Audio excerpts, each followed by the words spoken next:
muito interessante, que é o livro 9 Marcas de uma Igreja Saudável, do Mark Dever, um pastor batista, americano, escreveu esse livro,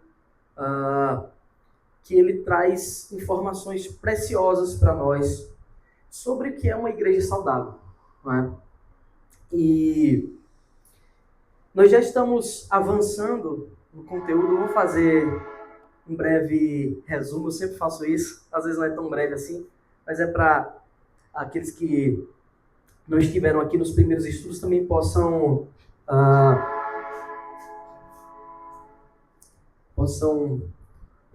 se familiarizar com o nosso tema. O estudo tá com um efeito, né, na voz. Tirou. O estudo que o Mark Dever fez para escrever esse livro, 9 Marcas de uma Igreja Saudável, ele visa, de fato, isso que o nome diz. Levar o conhecimento necessário para o povo de Deus, para que entendam o que significa ser uma igreja saudável. E esse eu acho que é o nosso 7º encontro, né, sobre esse livro. A gente ainda está no capítulo 2, mas é importante a gente saber do que o livro trata. O 9 Marcas de uma Igreja Saudável, como o nome diz, é para ensinar ao povo de Deus, para mostrar, para nos iluminar sobre o significado do que é ser um povo saudável. É interessante porque Mark, e eu já disse isso outras vezes aqui, repito, ele não está aqui enumerando pontos, 9 marcas, de uma igreja verdadeira, mas sim de uma igreja saudável. Porque ele entendeu que é possível, e de fato, quando a gente analisa isso biblicamente, a gente consegue ver, eu vou dar um exemplo logo mais, é possível existirem igrejas verdadeiras que não sejam igrejas saudáveis. Né? E o Mark, ele começa falando, ele diz que isso surge a partir de uma pregação dele, e ele começa falando sobre as coisas que as pessoas têm na mente, não é? Que acham que é o que qualifica uma igreja como saudável. Não é? E aí ele, numa introdução do sermão dele, ele começa a perguntar aos visitantes: vocês foram bem recebidos aqui? Não é? Tinha vaga no estacionamento para vocês? Vocês gostaram dos vitrais da igreja? O grupo de louvor tocou adequadamente? Não desafinaram muito? Ele sai fazendo várias perguntas. Contudo, no final, ele desmonta essas perguntas como qualificadoras para uma igreja saudável, porque absolutamente essas coisas que estão no âmbito estético ou do conforto, elas não qualificam uma igreja como saudável. Porque existem verdadeiras seitas travestidas de igreja, que não são igrejas de Deus, que têm todas essas coisas. São lugares extremamente agradáveis e confortáveis, contudo, ali, infelizmente, não reside o povo de Deus. Então, o Mark, ele começa a levantar o leitor para que ele perceba o que de fato é importante, o que de fato fará de uma igreja saudável. Mas ele começa dessa premissa: olha, é possível existir uma igreja que é verdadeira, mas não é saudável. E muita gente já escreveu sobre o significado de ser uma igreja verdadeira. Os reformadores escreveram sobre isso. Calvino escreveu.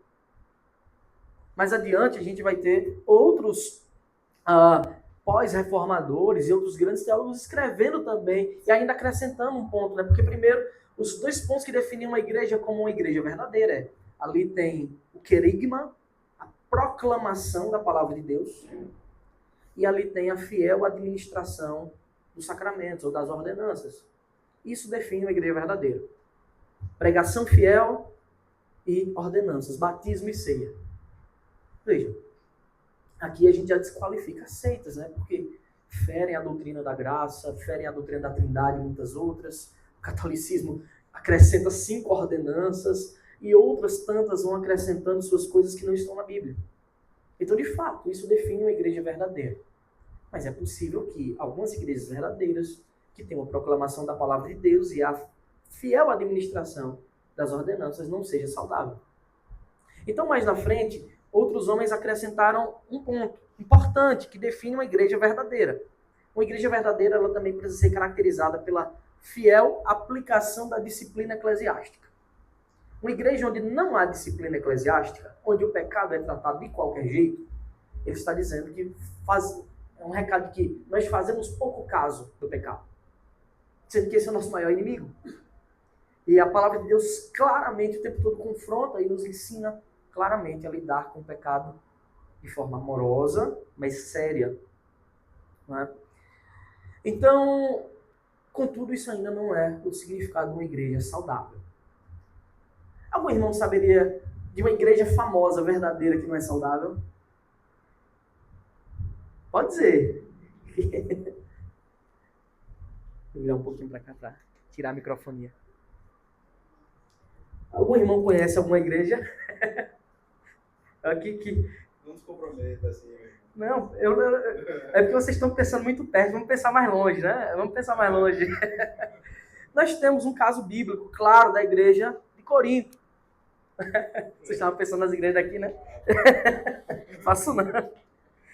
Nós temos o caso da igreja de Corinto, né? Os coríntios. Paulo começa a carta, e nós estamos expondo a carta aqui nas quintas-feiras, né? Uma exposição um pouco mais detalhada. A gente já tem meses estudando, ainda estamos no capítulo 4. E Paulo, ele diz o quê? Olha, vocês são povo de Deus, ele reconhece, diz que louva a Deus por eles, louva a Deus porque ali tinham os dons necessários para que aquela igreja se mantivesse firme, de pé. Só que aí chega o capítulo 3, 4, 5, e a gente vê que a coisa não estava tão legal assim. Mas Paulo os trata como uma igreja verdadeira, um povo de Deus. Só que lá tinha um possível caso de incesto, divisões na igreja, falta de comunhão. Aquela igreja rejeitava o apostolado de Paulo. Paulo faz uma defesa, a gente está nessa parte, né? Capítulo 4, ele está fazendo defesa do seu apostolado naquela igreja. Aquela igreja tinha um problema de vaidade, de egoísmo, de falta de amor, porque eles nem esperavam os irmãos para cear. Inclusive, muita gente distorce o significado, né, do que Paulo diz no famoso capítulo da ceia, 1 Coríntios 11. Né? Diz que aquele que comer, né, indignamente da ceia será réu do corpo. Por quê? Porque a falha era justamente contra o corpo de Cristo, a igreja. Não era só o significado, né? Muita gente usa só para rebater a ideia católica de transubstanciação, e não é só isso. Mas ali era falta de comunhão real dentro do corpo de Cristo.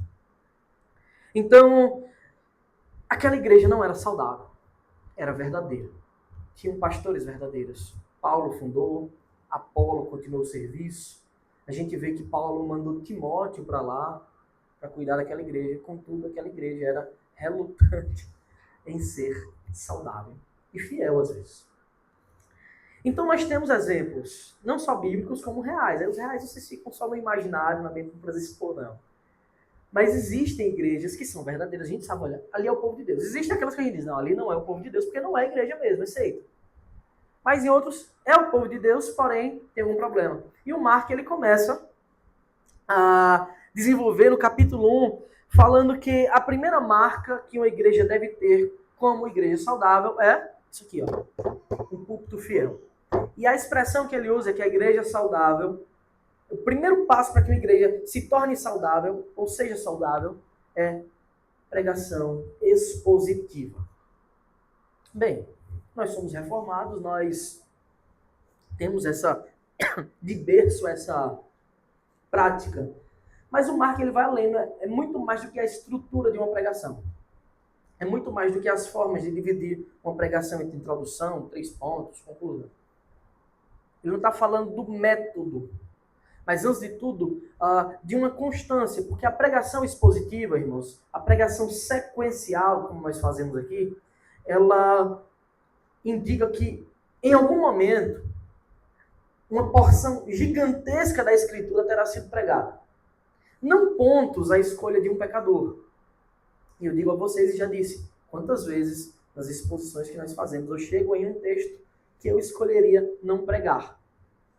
Se dependesse de mim, eu não pregaria aquele texto, porque o de hoje mesmo, depois que você mergulha, que você escreve, graças a Deus, tá pronto, a mensagem já está toda escrita, mas existem textos que são incômodos para nós de pregar, incômodos, são difíceis.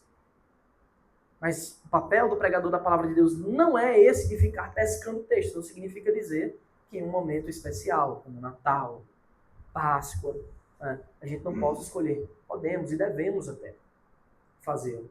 Mas aquelas igrejas onde o pastor ele escolhe tópicos para pregar, não estou dizendo que está errado essencialmente, mas que corre um risco muito grande. Esse risco é, os tópicos que serão escolhidos são tópicos que o pastor quer falar. A grande pergunta é por que o pastor quer falar aqueles tópicos? Então pode ser porque ele quer dar uma indireta para alguém, acontece muito por aí. Ou pode ser só porque alguns tópicos são mais confortáveis. Quantas vezes aqueles que são mais antigos de igreja não ouviram fulano dizendo, olha, já tem uma pregação inteira na mente, só falta agora encontrar o texto bíblico. Que isso é um absurdo da pior espécie.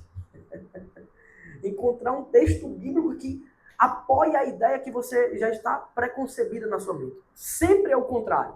É a Bíblia que deve nos levar à ideia verdadeira, e não o contrário. Não as nossas ideias que devem levar a textos bíblicos para que a gente apoie. Então, corremos um risco muito grande quando não pregamos explosivamente. Eu disse que corremos muito mais que isso. Por exemplo, quando pessoas pescam textos aleatórios da Escritura, ela corre um risco muito grande de pregar aquelas passagens fora de contexto. A gente está agora no capítulo 17, já mais de um ano pregando o Evangelho de Lucas, acho que 1 ano e meio mais ou menos, né, por aí. E chegamos no capítulo 17, e nós vimos que tem coisas que Jesus fala que tem ligações com capítulos anteriores, que foram ideias sendo construídas naquele embate, por exemplo, de Jesus com os fariseus, que tem uma escalada no embate de Cristo contra os fariseus. E que se a gente pega textos, a gente ainda consegue extrair uma verdade. Mas se não foi feito, não foi construído isso semanalmente, um mergulho fiel à palavra de Deus, muitas ideias daquilo que o Senhor intentou colocar em sua palavra para que a gente recebesse, não são ensinadas. Então o que acontece? O primeiro passo para que uma igreja seja fiel é que todo o conselho de Deus seja pregado. Nós vimos aqui o problema, porque o que é mais fácil pregar? Sobre o amor ou sobre a ira de Deus? Sobre a bondade de Deus ou como ele é severo em seus juízos? Contudo, o mesmo Deus é amor, justiça, o mesmo Deus é soberano, o mesmo Deus é fiel, o mesmo Deus é infinitamente bom e o mesmo Deus é tão severo quanto a aplicação da sua justiça que a coisa mais severa possível ele fez para que a sua justiça fosse satisfeita, que foi enviar seu próprio filho. Então, a pregação contínua, a pregação da Bíblia inteira, não de pontos, vai nos levar a ter conhecimento sólido das Escrituras. Isso é fundamental. E aí a gente não corre o risco de, em aquelas igrejas que têm uma tendência de serem mais legalistas, as pessoas não ficarem pregando toda semana os 10 mandamentos, ou textos que diz, está escrito que você deve fazer isso e isso. Não é? Ou aquelas que são liberais, Deus é amor, o tempo todo, né? Deus é muito bom, Deus está sempre disposto a lhe abraçar, não é? Não atire a primeira pedra. Então, a gente tem que pregar a palavra de Deus por completo. Essa é a primeira característica. O Mark disse também sobre aquelas pessoas que estão à procura de uma igreja. Ou estão numa igreja e passam a se sentir desconfortáveis por alguma coisa, ou estão à procura de uma igreja fiel para congregar. O que é que a gente deve pensar primeiro? Não é? Será que é a distância da minha casa para lá? Não é? Será que é o conforto que aquele lugar me oferece? A primeira coisa que deve vir na nossa mente é, ali a palavra de Deus é pregada pura, completa e fielmente? Esse é o primeiro ponto. Se falhou nesse requisito, não é um lugar para você estar. Porque o nosso objetivo não é encontrar conforto. A gente não vem para cá para ser confortado. A gente vem para cá para adorar o único e verdadeiro Deus. Contudo, esse Deus é tão bom que sentimos confortados pelo seu amor. Mas isso é uma coisa secundária. Primeira coisa que estamos aqui para fazer é adorar o verdadeiro Deus, aprender sobre a sua verdade, para que a gente viva lá fora para a sua glória. Então, nós vimos muitas coisas sobre isso e vimos que o mar continua no segundo capítulo, que é sobre a teologia bíblica. Bem, uma fiel exposição da palavra de Deus deve nos levar a um fiel entendimento da teologia bíblica. E teologia bíblica é o segundo ponto. Uma igreja saudável é aquela que tem uma teologia bíblica firme. E teologia bíblica, irmãos, significa dizer que a gente olha para as escrituras e a gente não vê pedaços. Aqui, um amontoado ali, outro ali. Porque nós vimos que a palavra de Deus ela tem um objetivo. Ela apresenta o que nós chamamos de história do reino de Deus. Essa história ela não começa no Novo Testamento. Ela começa lá em Gênesis, no capítulo 1, quando Deus diz, haja luz. E nós vimos a importância da palavra de Deus, e nós vimos que o nosso Deus nos criou para que nós nos relacionemos com Ele. Nós vimos também que a palavra de Deus ela não procede de um indivíduo, de denominações, de uma igreja, como os católicos arrogam para si, né? Mas ela ela emana do próprio Deus. Tudo que Deus fez foi se comunicando. Quando Ele criou o mundo, está escrito, Deus disse, haja luz e houve. Quando Deus decidiu fazer um povo para si, para se relacionar, Ele não estalou o dedo e o povo apareceu. Ele foi lá e diz, Abraão, saia daí. E Ele chama, Ele conversa. Mais na frente, quando o seu povo, anteriormente chamado, se corrompe, Ele vai lá e diz, olha, Moisés, através da sarça, vou fazer de você agora o libertador daquele povo. Eles vão voltar para mim. Eu estou pulando, viu? A gente ainda teve Noé no meio, quando Deus julgou o mundo e Deus chamou Noé. Nós temos vários momentos onde Deus o tempo todo fala e ordena que se registre. Eu lembro do spam da nossa irmã, quando a gente leu o texto das tábuas da lei, ela nunca tinha percebido que as tábuas da lei foram escritas não por Moisés, mas pelo dedo de Deus é o que está registrado. Ou seja, o próprio Deus escreveu a lei, não foi Moisés. Então veja, quem escreve, quem ordena que se registre, não é o homem, mas Deus. Nosso Deus é o Deus que fala. E por que Deus fala? Porque o nosso Deus, esse que fundou o reino, que criou o mundo, o universo, com sua poderosa voz, Ele quer se relacionar conosco. E Ele não quer se relacionar conosco de qualquer jeito, mas de um modo especial. Por isso que temos uma linguagem que inicia-se lá em Gênesis e vai até o fim dos tempos. Vai até o final de Apocalipse, que é a linguagem da teologia da aliança. O nosso Deus é o Deus da aliança. Ele fez alianças, renovou essas alianças e firmou-a. E nós vimos que a aliança é como um contrato, um pacto. A aliança não é isso aqui. Isso aqui é só um símbolo que representa a aliança. A aliança é um contrato formal de que as partes que se envolvem nesse contrato têm obrigações e têm parte nesse relacionamento. Então nós vimos Deus prometendo essa aliança ainda a Adão, quando diz que seu descendente ia pisar a cabeça da serpente. Nós vimos mais na frente, quando Deus julgou o mundo em Noé, Ele reafirmando essa aliança. Aí, o que para nós é um anel, para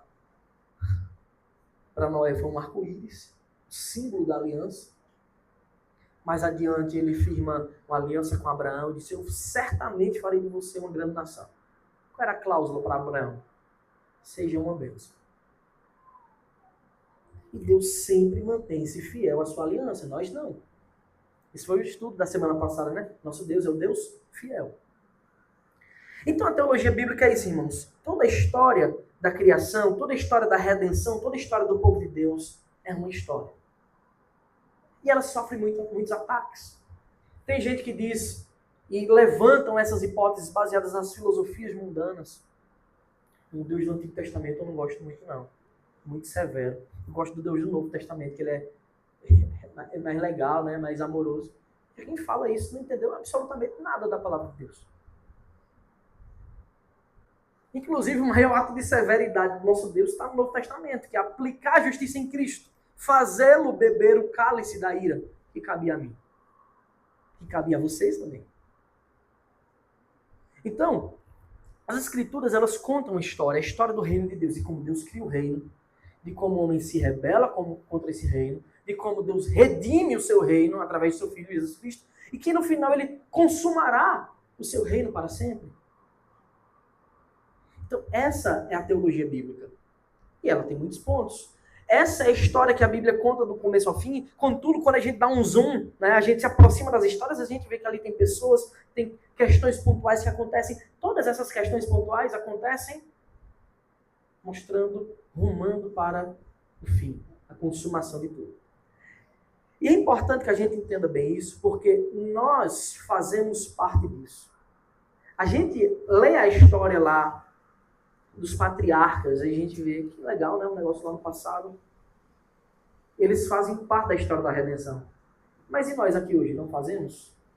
Nós somos também personagens dessa história da redenção. E se a gente não se vê assim, como algo decretado por Deus, dentro do propósito de Deus, a gente está perdido, a gente está completamente errado na nossa forma de lidar com as Escrituras. Porque foi precisamente para isso que ela chegou até nós hoje. Porque às vezes nós conhecemos as doutrinas, mas separamos, né? Bem, nós como bons calvinistas entendemos que Deus elegeu seus filhos, predestinou todas as coisas.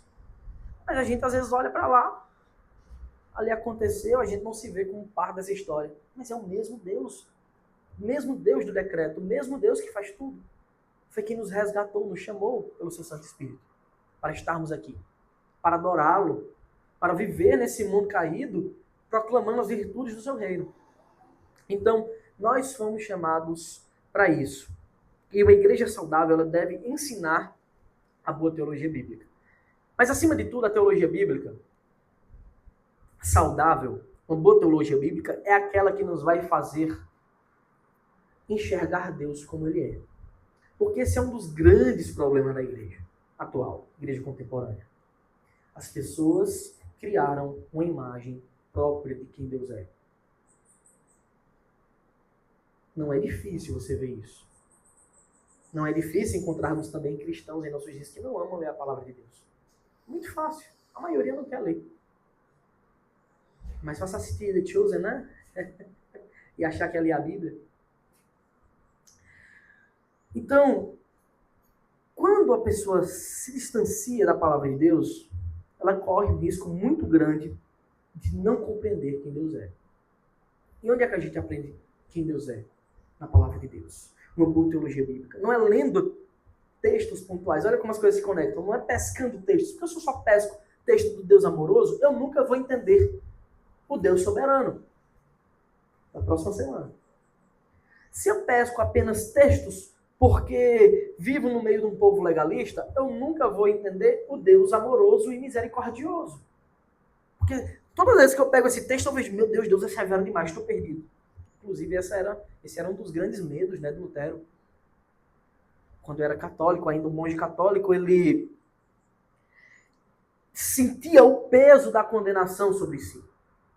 De tal maneira que no monastério, ele tentava fazer coisas para que merecesse a salvação. Isso tornava ele já era uma pessoa chata, tornava ele insuportável a convivência com ele. Porque se ele fosse, ele tinha um voto de obediência, né? Ele não podia desobedecer o seu superior. Então, se ele fosse mandado limpar o chão, ele ficava horas lustrando cada cerâmica para que ela refletisse o brilho do teto. Porque ele pensava que se uma manchazinha sequer tivesse ali, Deus não ia aprovar o trabalho dele. E ele tornou-se uma pessoa insuportável. Porque ele achava que a salvação era por merecimento. Isso era um tipo de legalismo.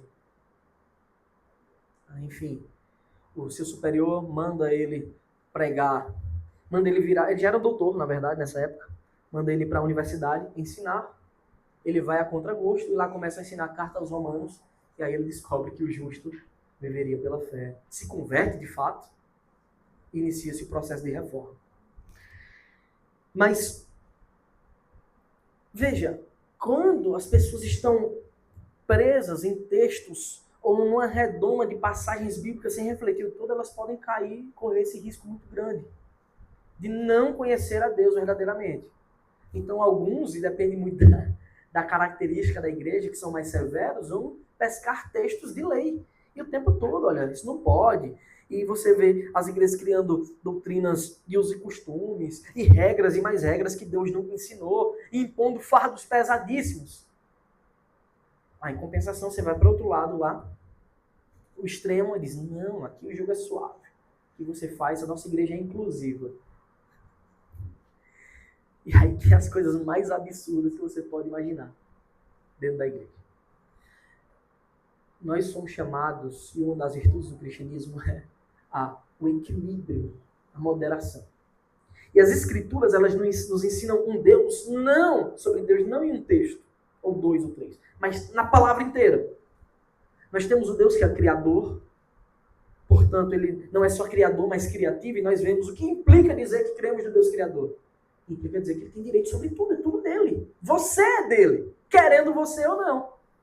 Então você não é autossuficiente. Você não manda na sua própria vida. Se você pensa assim, você está errado. Ah, mas é com sinceridade. Não, você está sinceramente errado. Não tem problema não.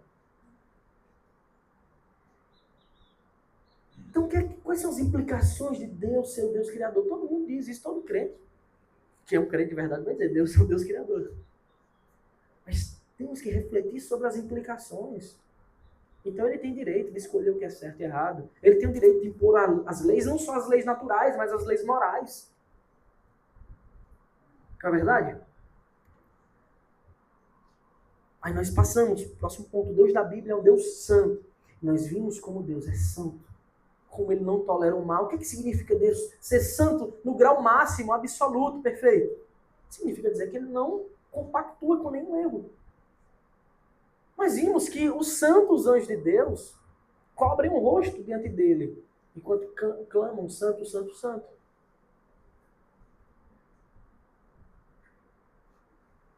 Nós conhecemos aquele que não pode contemplar o mal. Nós conhecemos aquele que é extremamente puro de olhos. Portanto, qualquer pecado, qualquer mácula, qualquer mancha contra esse Deus é uma mancha infinita. E a gente vê que o Deus é o Deus santo nas Escrituras, na palavra de Deus inteira. Mas vimos também que Deus é um Deus fiel. Olha, uma coisa não anula a outra. Então a gente tem um Deus que decidiu se relacionar conosco, ainda que falhos, que chamou um povo falho para ser seu. Quando ele chamou Abraão, Abraão não era perfeito. Nem chegou a ser nessa vida o sinal. Abraão era falho. E Deus manteve sua aliança. Abraão quebrou a aliança de Deus, irmãos. Não foi só os seus filhos, não. Deus disse que ia dar um filho a ele. Esse filho daria uma descendência, na verdade não uma descendência, porque Paulo vai interpretar corretamente essas palavras lá em Gálatas. Ia dar um descendente, ou seja, de Abraão viria Cristo. Não era Isaac, era Cristo. Mas Abraão, ele se apressou, não foi? Contudo, nosso Deus continua sendo fiel. Deus poderia ter dito, você quebrou sua parte da aliança, então agora eu sinto-me desobrigado de cumprir a minha parte. Só que Deus quis continuar com sua aliança. Abraão não quebrou uma vez, quebra tantas outras. Seu filho quebra, os filhos dos seus filhos quebram. Se você quer encontrar grande parte dos maiores absurdos humanos, morais, que estão descritos na Bíblia, estão lá, nos filhos de Jacó. Entre Jacó e seus filhos. Só que Deus, como Deus fiel, ele quis manter sua aliança e renová-la e aumentar o padrão ainda mais. E mais, quando isso passa, deságua-se em um ponto novo. Nosso Deus, ele não é só fiel, e a Bíblia diz que ele não pode negar-se a si mesmo, mas ele é fiel também em amor. O nosso Deus, o Deus das Escrituras, é um Deus amoroso. E a gente tem vários textos bíblicos. Esse é o tema de hoje. Essa introdução foi longa, né? Mas o tema hoje é curto porque é um tema, podemos dizer assim, mais simples, porque esse a gente está mais adaptado. Esse é o que a gente ouve mais, né? O Deus das Escrituras é um Deus amoroso. Só que você não pode ver o Deus amoroso sem ver o Deus justo. Você não pode ver o Deus santo sem ver o Criador, sem ver o Deus fiel. E ainda mais com o tema da próxima semana, que veremos, que é o Deus da Bíblia, é o Deus soberano. Essas coisas elas não se distinguem, porque é o mesmo Deus. E aqui reside boa parte do problema das igrejas que não são saudáveis hoje. Você conversa com os cristãos dessas igrejas e elas não conhecem, elas não têm uma concepção sólida sobre quem Deus é. Nós já estudamos aqui, quando estávamos na Confissão de Fé, nossa Confissão de Fé, Confissão Batista, em 1689, a doutrina de Deus, né? Até ontologia. E nós já vimos que Deus é incompreensível, porque, enfim, ele é eterno, infinito, nós não. Contudo, mesmo sendo incompreensível, tem coisas que jamais saberemos sobre Deus, que não temos como alcançar mediante a sua eternidade, a sua perfeição, a sua infinitude. Contudo, o Deus da Bíblia é o Deus que se dá a conhecer. Ele se revela a nós. Em especial, se revelou a nós por meio do Filho. A imagem perfeita de Deus.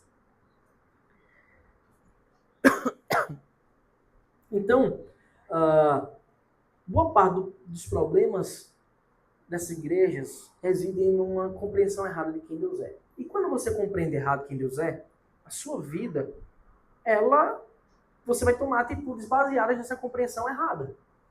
Não é? Você vai ver pessoas com comportamentos extremamente estranhos e quando você pergunta para elas por que você se comporta assim, ela vai dizer, não, porque Deus isso, Deus aquilo. Sejam comportamentos de extrema austeridade contra si mesmo, ou comportamentos de extrema liberalidade, libertinagem, porque acham que Deus quer nos ver felizes. É verdade, sim ou não? A resposta é sim e não, depende. Não é tão simples assim. Mas algumas pessoas falam, se Deus quer me ver feliz, Ele me fez assim, e eu gosto de me relacionar amorosamente desse tipo de jeito. Se Deus me fez assim, então é porque Ele quer que seja assim. Olha os pensamentos distantes da palavra de Deus.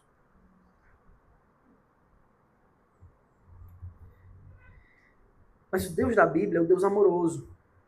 Isso, em momento algum, contraria a sua justiça, contraria a sua bondade, contraria a sua perfeição. Pelo contrário, confirma elas. O texto mais famoso das Escrituras que nós temos sobre o amor de Deus, talvez seja o texto mais famoso, porque é o que é mais pregado hoje em dia, é o famoso João 3,16, que diz o quê?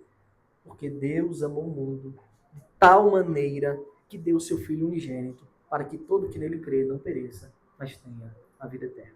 Contudo, quando pensamos nesse amor que ele é de tal maneira, porque é impossível arrumar adjetivos que o qualifiquem, ou que o quantifiquem, que digam, olha, o tamanho do amor de Deus é esse, não tem como, é de tal maneira.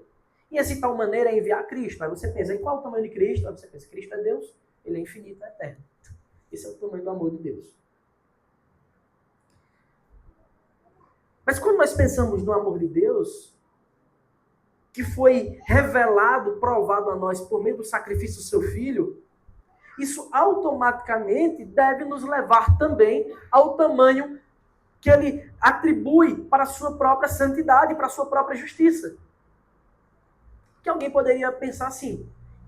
Poderia não, pensam e dizem. E nós, como cristãos, devemos estar preparados para responder. A gente só vai responder se a gente for bem ensinado aqui no púlpito. A Bíblia completa, não pedaços. Se Deus é tão bom, vamos lhe perguntar, e você tem que estar apto para responder. Porque o mundo vai futucar, vai querer saber de você. Por que ele não salva logo todo mundo? Ele é bom. Por que ele não esquece? Há ainda aqueles que interpretam errado naquela passagem que Deus lança no mar do esquecimento. Se Deus é bom, por que ele simplesmente não esquece o pecado de todo mundo e zera? Onde é que está a resposta para isso? O nosso Deus, se ele fizesse isso, primeiro, ele não seria bom. Isso é uma concepção equivocada sobre a bondade de Deus. O nosso Deus, se fizesse isso, ele não seria justo. Significa dizer que ele fecharia os olhos para uma multidão de injustiças. Então isso não é bondade, isso é injustiça. Se ele fizesse isso, ele não seria fiel à sua palavra. As coisas como ele criou, a ordem natural do cosmos, do microcosmo e da vida moral, ele não seria fiel, ele não seria santo, ele desprezaria a si mesmo como criador de tudo. E o Deus que despreza a si mesmo, quem poderia confiar nele?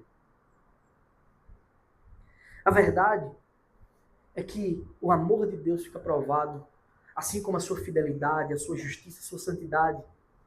Como Paulo diz lá em Romanos, capítulo 5, um dos textos mais bonitos das Escrituras, de 7 a 10. Dificilmente alguém morreria por um justo. Embora por uma pessoa boa, alguém talvez tenha coragem para morrer. Mas Deus prova o seu próprio amor para conosco pelo fato de Cristo ter morrido por nós quando ainda éramos pecadores. Logo, muito mais agora, sendo justificados pelo seu sangue, seremos por ele salvos da ira. Porque se nós, quando inimigos, fomos reconciliados com Deus mediante a morte de seu Filho, muito mais agora, já reconciliados, estando já reconciliados, seremos salvos pela sua vida. Então, a cruz, eu gosto sempre de dizer isso, a cruz é o confronto entre santidade, não o confronto de oposição, mas o encontro entre a santidade e o amor de Deus. Deus é tão justo, tão santo, tão puro, que nós vimos que havia a necessidade constante de derramamento de sangue. É necessário que o inocente pague pelo culpado. Isso foi anunciado. Isso é teologia bíblica, isso é teologia da aliança anunciada apontando para Cristo. Aquele sacrifício, aquela multidão de sacrifícios. E a cruz é o ápice, é o clímax da história do universo. Onde o Senhor envia o seu próprio Filho, ele entrega o seu próprio Filho. Isso é amor. Ele entrega Cristo para satisfazer a justiça de quem? A minha? A própria justiça, porque ele não pode negar a si mesmo. Do contrário, essa justiça teria que recair sobre nós. Isso é amor. É um amor que só pode ser descrito como de tal maneira, que não tem outra palavra para dizer. Porque o Deus da Bíblia é o Deus amoroso. É necessário que o inocente morra pelo culpado. É necessário um substituto. Porque se não tiver um substituto, coitado de nós, somos perdidos. Como é que nós podemos pagar agora para compensar o tamanho infinito das nossas fraquezas, dos nossos pecados? Se nós somos limitados, se nós somos pecadores. Somente Deus pode fazer isso pelo seu amor.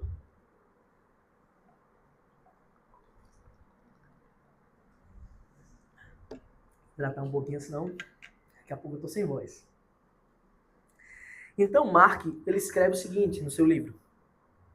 Intimamente ligado à ideia da fidelidade de Deus está o fato de que ele é um Deus de amor, que tem um amor especial pelo povo da aliança. Deus nos fez para refletir sua imagem. Deus nos fez para viver em aliança com ele. Então, como pode o Senhor perdoar a iniquidade e não inocentar o culpado? Como pode? É claro que a resposta se acha em Jesus. Ele é aquele que, embora não fosse culpado em si mesmo, assumiu a nossa culpa e foi punido por causa dessa culpa. O próprio Cristo declara isso lá em Lucas 24, de 44 a 48. Ele diz: a seguir, Jesus lhes disse: são estas as palavras que eu lhes falei, estando ainda com vocês. Era necessário que se cumprisse tudo o que está escrito a respeito de mim na lei de Moisés, nos profetas e nos salmos. Então lhes abriu o entendimento, isso aqui é aquela famosa passagem, né, dos discípulos no caminho de Emaús. Então lhes abriu o entendimento para compreenderem as Escrituras. E disse-lhes: assim está escrito, que o Cristo tinha de sofrer, ressuscitar dentre os mortos no terceiro dia, e que em seu nome se pregasse arrependimento para a remissão de pecados em todas as nações, começando em Jerusalém. Vocês são testemunhas destas coisas. Olha que incrível. Jesus, quando fala do seu próprio sacrifício, ele não diz assim: Deus foi vendo que a história ia caminhando por um caminho ruim, aí ele pensou, agora não tem mais jeito, vai ter que ser tu mesmo. Não é isso que Jesus diz, não. Jesus não é um acidente. Uma tentativa de última hora de Deus quando viu que estava tudo errado. Quando Jesus fala aos discípulos, ele diz assim, está escrito. Desde sempre estão anunciadas essas verdades. Era necessário, era fundamental que o Filho do Homem padecesse. O inocente pelo culpado. O justo pelos injustos. O puro pelos pecadores. Aí desde quando está escrito isso? Bem, desde Gênesis capítulo 3. Quando Deus diz a Adão, que enviaria aquele que pisaria a cabeça da serpente e que essa feriria o seu calcanhar. Então, desde sempre está anunciado. Vocês lembram o que acontece quando Deus diz essas palavras a Adão depois do pecado? Depois que Adão peca, ele se esconde, que é isso que o pecado faz, né? Separa o homem de Deus, ele não suporta ver a glória de Deus. Aí Deus procura ele. Veja, quem vai atrás? Deus toma a iniciativa, ele toma a dianteira e vai, como sempre ao longo da história. Nunca é o contrário, tá? Então se você está aqui hoje, saiba, você não veio porque você quis. Deus toma a dianteira. Ainda que você não perceba isso, ainda que o milagre tenha sido tão grande que seja imperceptível na sua vida, foi Deus que o trouxe para ele. Eu não estou falando nem para aqui hoje, tá? Trouxe para ele. E quando Deus vai atrás de Adão, Adão tornou-se repulsivo a Deus.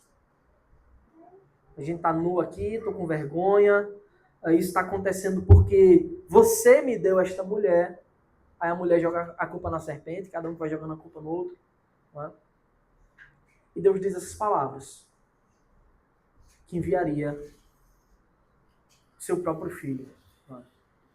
E que ele esmagaria a cabeça da serpente.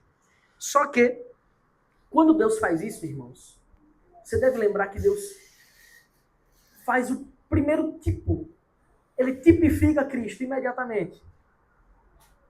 A primeira tipificação de Cristo que acontece na história. Nós sabemos que todo aquele sacrifício da era levítica, da lei mosaica, eram tipos de Cristo. Eles apontavam, olha, esse cordeiro aqui é incapaz, o autor dos Hebreus diz, é incapaz de expiar pecados.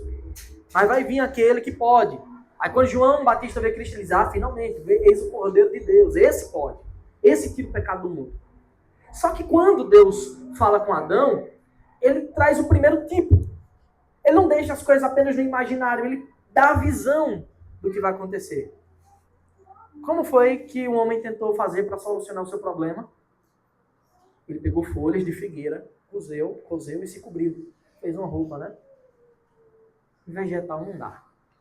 Vegetal não sofre. Isso aí é incapaz. Aí é dito que Deus fez o quê? Roupas de peles para Adão e para Eva. Só que se você refletir um pouquinho, só é possível ter roupas de pele se houver a morte do dono daquela pele.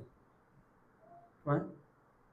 Então temos a primeira morte realizada. Quem foi que realizou? Deus. Porque até então não tinha morte.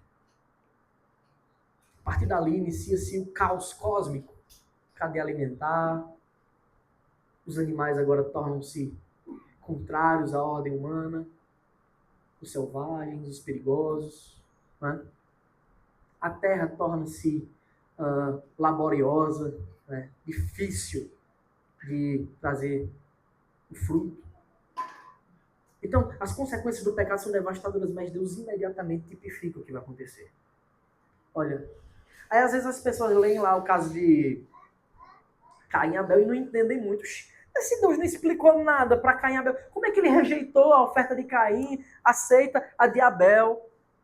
Aí não, foi por causa do coração, não foi não, irmão. Não é porque um entregou com boa vontade e outro com má vontade, não. É porque Deus já tinha tipificado.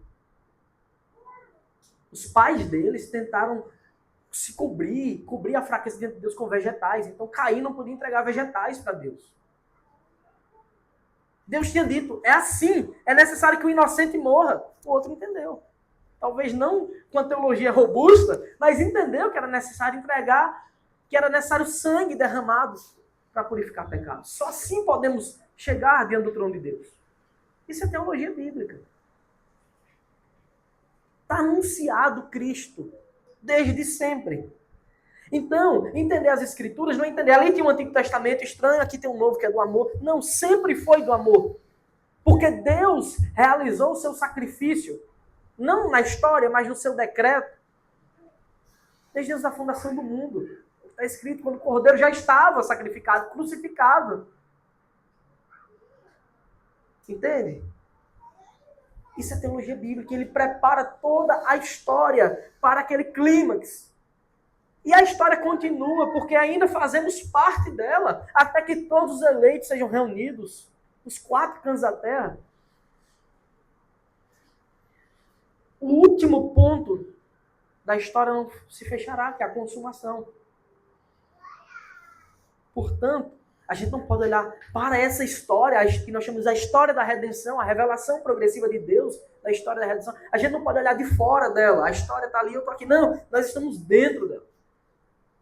E nós estamos precisamente aqui porque Deus quis desse jeito. E é só olhando para a história que a gente consegue perceber. Meu Deus, Deus é o Criador, ele não foi pego de surpresa com a queda. Outra pergunta poderia ser, por que Deus deixou aquela árvore lá, né? As pessoas não entendem quem é o nosso Deus. Se você perguntar isso para uma pessoa, por que Deus deixou a árvore do conhecimento do bem e do mal lá, se ele podia tirá-la e jamais ia ter pecado? Se você perguntar isso para alguns crentes, dá um tilt na cabeça deles, eles sabem responder. Porque eles não conhecem um Deus que é soberano.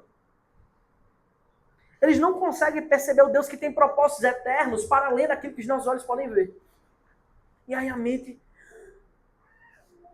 E são jogados de um lado para o outro, qualquer vento de doutrina, qualquer coisa bonita que é dita, que arrepia, aí que dá uma emoçãozinha de meia hora na hora do culto, na hora de ir embora acabou, vai passar a semana inteira pecando, porque, enfim, não se preocupa com a palavra de Deus.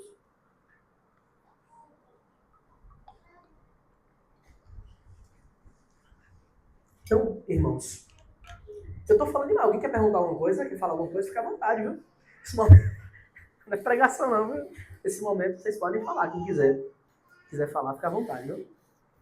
Alguém não? Se eu me empolgar aqui, eu começo a falar demais. Então, está anunciado desde sempre. Deus faz questão de anunciar. E aí ele dá leis ao povo. Diz, olha, vocês têm que viver assim. E as leis, elas mostram como Deus é santo. As leis, elas mostram qual o padrão da santidade de Deus. Mas Paulo, ele apresenta para nós uma função da lei que muita gente não percebe. A lei, ela mostra que somos pecadores. Porque pela lei vem o pleno conhecimento do pecado. Esse é um dos papéis principais da lei. Para que ninguém jamais se orgulhe. Para que ninguém jamais ache que é merecedor de alguma coisa. Então a lei, ela apresenta essa verdade. Ao passo que a mesma lei que mostra isso, que mostra o padrão de Deus, esse perfeito, e se você falhar, você vai ter que ser representado diante dele com um sacrifício. Ele anuncia isso por toda a história. Até que finalmente, mais de 500 anos antes de Cristo, Isaías escreve, certamente ele tomou sobre si as nossas... Olha como Isaías escreve uma coisa como acontecida já. Porque é tão certo que vai acontecer que é impossível de não acontecer. A mesma coisa Paulo faz lá em Romanos 8. Aos que de antemão conheceu, os predestinou, e aqueles que predestinou, esse chamou, e aos que chamou, justificou, e aos que justificou, estes glorificou. Quem é que está glorificado já? Mas é tão certo de acontecer, porque para Deus isso não é um empecilho que vai acontecer. Fica à vontade. Só para saber que não foi nessa situação, né? A árvore que estava ali, né? O crescimento da árvore, Levi já era algo que era uma forma que Deus sabia que ele iria se revelar. Tipo assim, o pecado entrou nesse Sim. Aí a pessoa vai perguntar, mas por que Deus? Né? Tipo assim, deixa eu achar. Isso já era algo que já era uma coisa. Sim, você quer a resposta para a pergunta. Tô entendendo. Não é simples, já era. Existem várias respostas. A primeira delas, a mais fácil que eu posso dar, é porque Deus quis, não é porque Ele é Deus. Essa é a mais fácil, é a mais tranquila. Porque Deus quis. Bem, Deus colocou a árvore ali e deu uma lei. Essa foi a primeira lei, né? Quer dizer, uma das primeiras leis, né? Existe uma lei que devemos entender, como nós conhecemos, quando conhece a teologia bíblica, a gente não fala besteira. A primeira lei que Deus deu ao homem foi assim, ó, crescei-vos e multiplicai-vos. Foi antes da lei escrita, não vi em nenhum momento essa lei sendo revogada, então aqueles que casam e não querem ter filhos, eles estão em pecado diante de Deus, tá? Fique claro. A lei está lá e ninguém revogou ela, nem o próprio Deus. Mas ele depois deu essa outra lei, né? Eu vou colocar você aqui nesse jardim, né? Ele coloca o homem e a mulher como sua auxiliadora idônea, né? Mostrando, e deu missões, né? Vocês vão cultivar o jardim e guardá-lo, proteger. Vocês vão edificar o jardim e não permitir que ninguém estrague. Não é porque tinha um pecado, é porque alguns animais poderiam querer se alimentar do que não devia. Contudo, vocês não devem tocar, não é? É isso que Deus disse? Na árvore do conhecimento do bem e do mal. Não. Isso é o que Eva diz, né? Que Deus diz, você não pode comer. Não é? Por quê? Que no dia que dele comeres, certamente vocês morrerão. Vocês se tornarão conhecedores do bem e do mal. Podemos entender que isso faz parte do plano decretivo de Deus. O decreto eterno de Deus. A permissão da queda, ela não é uma coisa que acontece no ato da queda. Ou o decreto da queda não é uma coisa que acontece no ato da queda, mas antes da fundação do mundo. Tá? Assim como o decreto do sacrifício de Cristo antes da fundação do mundo, antes da própria queda de Adão. O tema não é fácil, não. Essa pergunta não é fácil, não. Por isso que nós devemos estar preparados para respondê-la. Conscientemente, tá? Sem as amarras teológicas que a gente carrega. Então, Deus intentou, ele quis que assim fosse. Contudo, Deus não empurrou Adão para o pecado. Ele foi voluntariamente. Ele quis. Adão e Eva. Eles foram seduzidos pelo diabo, né, pela serpente, e comeram do fruto. Né? Agora, a gente pensa muito no ato e se esquece que o nosso Deus é o Deus eterno. Nós vemos as histórias em pedaços. Por isso que eu estou chamando o tempo todo a analisar a história como um todo, da redenção por completo. Existe algo bom que acontece por causa da queda? A queda em si não traz algo bom, tá, irmãos? Obviamente. Ela trouxe a desvirtuação de tudo que era bom. Contudo, o nosso Deus é tão bom e ele tem um costume de fazer isso, né? Aquilo que é mal, transformar em bem. O que Deus faz com a redenção vocês devem estar familiarizados que ela só é possível se houver uma queda. Ninguém pode ser redimido sem cair. O que Deus faz com a redenção é algo muito, muito superior ao estado de Adão antes da queda. Qual era o estado de Adão antes da queda? Era o estado de pureza moral. Ele tinha o que nós chamamos de escolha verdadeira, sem amarras morais. Não é? Isso. Naquele conceito lá de livre-arbítrio, não é no conceito arminiano, não. Isso, livre-arbítrio amplo, é. Isso. Exatamente, isso. Isso. Essa era outra consequência. Se Adão não tivesse pecado naqueles dias, o que iria acontecer? Bem, ele ia viver, assim como seus filhos, constantemente suscetíveis a essa possibilidade de um dia cair. Não é verdade? A árvore ia permanecer lá. E nós vimos que ele não caiu por si só, não é? Houve uma interferência externa, alguém já moralmente corrompido fazendo isso. Mas eu quero chamar a atenção pela beleza do que Deus faz após isso. O que ele nos oferece na redenção é algo muito, muito, muito maior do que o Adão tinha antes da queda. Adão ia ter sempre a possibilidade de queda. Mas quando nós lemos 1 Coríntios 15, nós vemos que eternamente o nosso corpo será revestido de imortalidade e de incorruptibilidade. Nós não só seremos infinitos, né, a partir de então, né? Teremos vida eterna, como vida incorruptível. Uma coisa que Adão não tinha, né? Ele estava passível de corrupção. Nós não seremos mais. A nossa vida em Cristo e na eternidade, desfrutando de uma glória eterna, é algo muito, muito infinitamente superior ao estado natural de Adão. Detalhe, lembre-se disso. Adão foi feito em imagem e semelhança de Deus, assim como nós, porque Deus queria relacionar-se com ele. Contudo, até então, Adão não foi chamado de filho. Até então ele não era filho. Nós somos. Então, a gente consegue ver que Deus queria formar muito mais do que um povo para si, mas uma família. Isso é algo muito profundo. Estou falando sem citar os textos. A gente poderia depois mergulhar em todos esses textos. A gente pode também interpretar por outro lado.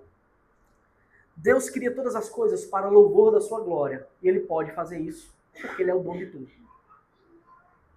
E como a sua justiça seria exaltada se a injustiça não tornar-se clara? Deus é amor. Como seu amor seria exaltado, o seu atributo, né, da amabilidade seria exaltado se ele não pudesse dispensar a perfeição do seu amor ao homem? Ele faz isso através de Cristo, ao redimir o mundo. Não é?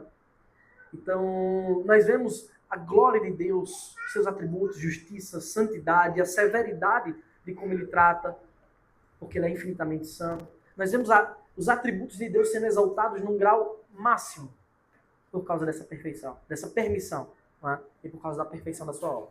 Então, essas coisas são importantes. Bem? Falaram? Então, vai voltando para Isaías, o que já estava escrito era: certamente Ele tomou sobre si as nossas enfermidades e as nossas dores levou sobre si, e nós o considerávamos como aflito, ferido de Deus e oprimido, mas Ele foi traspassado por causa das nossas transgressões e esmagado por causa das nossas iniquidades.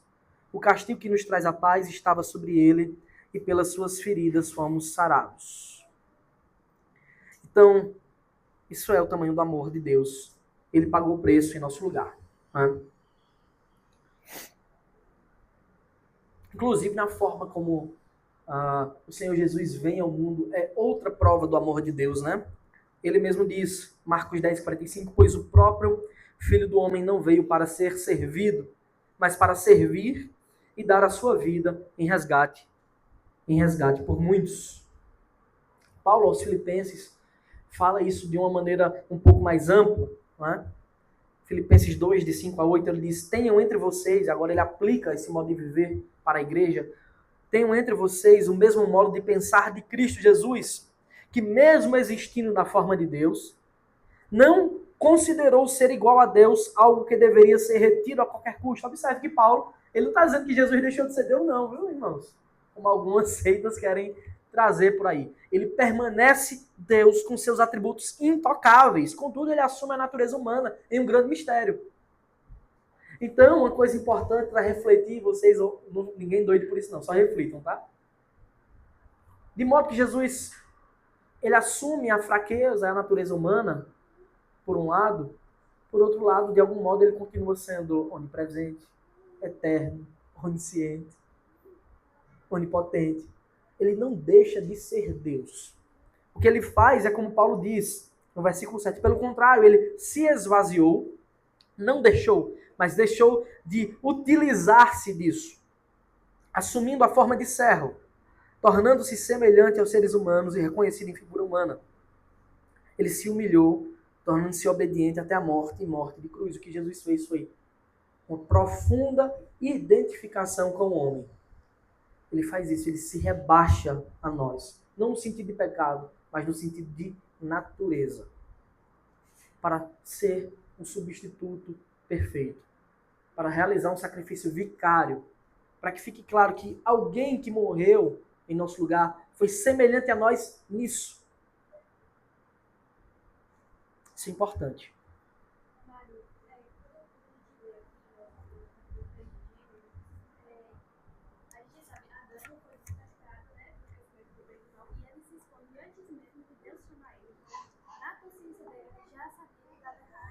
Já.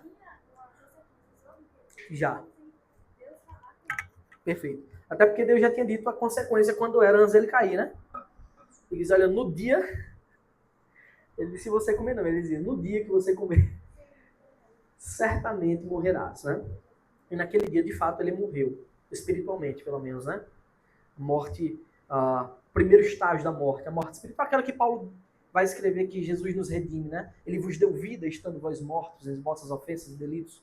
Efésios 2:1. Tá?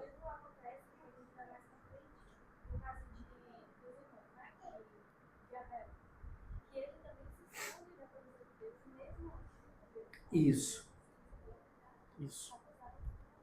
Essa é a natureza do pecado, né? O pecado, ele faz essa separação profunda entre Deus e os homens. A mesma coisa nós, né? Mesma coisa nós. Quando a gente peca, ou está desejoso de pecar, a primeira coisa que o crente faz é deixa de orar, deixa de ler a Bíblia, deixa de ter comunhão com os irmãos. Né? O pecado, ele tem esse modus operandi terrível na nossa vida. Estamos já encerrando, irmãos. Então, o Mark, ele ainda faz algumas perguntas interessantes. Né? Eu passo, se vocês quiserem responder, fiquem à vontade. Né? O que é que significa se tornar parte do povo da aliança de Deus para ser um cristão? O que é que significa se tornar povo de Deus? Povo da aliança. Não é? Pergunta ampla, né? Significa muitas coisas. E aí, alguém quer responder? Todo mundo tímido hoje. Então, o que acontece quando alguém se torna um cristão? O que acontece com a vida do indivíduo?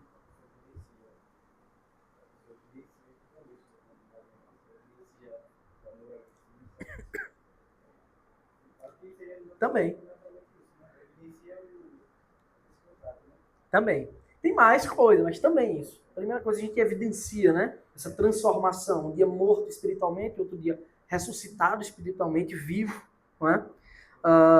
Mas tem mais coisa. Além disso, evidenciar que vai antes disso, né? Antes da transformação, antes da metanoia, né? Evidenciar também o que você fez nessa transformação. Aquilo que diz o que fez de Deus, também a sua soberania. Sim. A soberania, as suas características, o amor, a benignidade, a humanidade. Sim. Evidenciar tudo isso, né? Que é muita coisa. É uma mudança profunda. É uma mudança... É uma transformação verdadeira.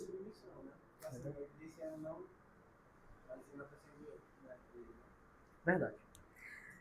Ainda tem mais. Né? Quando alguém se torna um cristão, ele, como nós já vimos essa linguagem da aliança, ele se torna agora parte de um povo, de uma aliança. Então significa dizer que ele não tem só os benefícios, mas ele também tem a sua parte, seus compromissos na parte da aliança, né? Da fidelidade, da obediência. Contudo, é interessante como esse compromisso ele não é quebrado cabalmente por um verdadeiro cristão. No sentido de alguém pode desapontar a Deus de tal maneira e cair do seu estado de graça. Nós sabemos que isso é impossível. Porque conhecemos esse mesmo Deus que o seu sacrifício perfeito ele não é um ato, mas na história apenas. Mas esse ato ele tem uma eficiência contínua. A ponto de que alguém que já é verdadeiramente transformado, quando peca, quando falha em sua parte, ele não é riscado das cláusulas da aliança. O que a primeira carta de João diz, né, é que nós temos um advogado junto ao Pai, Jesus Cristo justo, que está sempre apto e de braços abertos para perdoar os nossos pecados, se verdadeiramente nos arrependermos, que é uma característica de alguém transformado. Né? Então, nós sabemos que ser cristão, tornar-se cristão, não é apenas uma questão de decisão. Né? Não é apenas o fato de alguém vir na frente da igreja fazer uma oração fixa. Né? É necessário uma mudança, um desejo, o arrependimento. Né? Crer verdadeiramente. Então, alguém poderia também perguntar, né? Se nos arrependemos e cremos, como podemos ter feito isso? Tornar-se cristãos, se de fato somos tão maus quanto a Escritura diz, né? Tão caídos quanto. Né? Se estamos mortos em nossos pecados, questão da queda, se estamos mortos em nossas ofensas, como podemos nos arrepender e crer de verdade? Né? Então a resposta para essas perguntas todas, não é? Assim como o que acontece quando alguém se torna um cristão, ela se encontra também na primeira carta de João, capítulo 4, versículo 10, de forma sintetizada. Nisto consiste o amor, não em que nós tenhamos amado a Deus, mas em que Ele nos amou e enviou seu Filho como propiciação pelos nossos pecados. E se a gente já pensa no ato de Deus, do sacrifício, é uma coisa tão grande, maior ainda se torna quando lembramos que isso foi algo voluntário. Não foi uma coisa que ninguém pediu a Deus. Leia as Escrituras, você não vai ver em momento algum alguém pedindo uma redenção, um redentor. Mas Deus promete fazer isso e cumpre na história. Então, como João diz também, nós o amamos porque ele nos amou primeiro. Essa é a essência, né, de quem é nosso Deus. Nosso Deus é criador, o nosso Deus é o Deus santo, nosso Deus é o Deus fiel, nosso Deus é o Deus amoroso. E a cola final vem, se Deus permitir, na próxima semana, quando vamos estudar. Nosso Deus é o Deus soberano. Junta tudo isso aqui. E boa parte daquelas dúvidas, mas pode Deus agir assim? Não é estranho? Será que eu não tenho um senso de justiça mais elevado do que o de Deus? Engraçado, é que boa parte das questões de dúvidas, né, quando Deus realiza alguma coisa, é sempre nós, homens, com o nosso senso de justiça, olhando para o que Deus fez, pensando, será que isso é realmente certo? E esquecendo que o nosso senso foi totalmente corrompido pelo pecado. Por mais que a gente ache ele bonito, né, lindo, mas o nosso senso foi manchado. Deus continua sendo Deus e será para sempre. Amém? Alguém quer perguntar alguma coisa?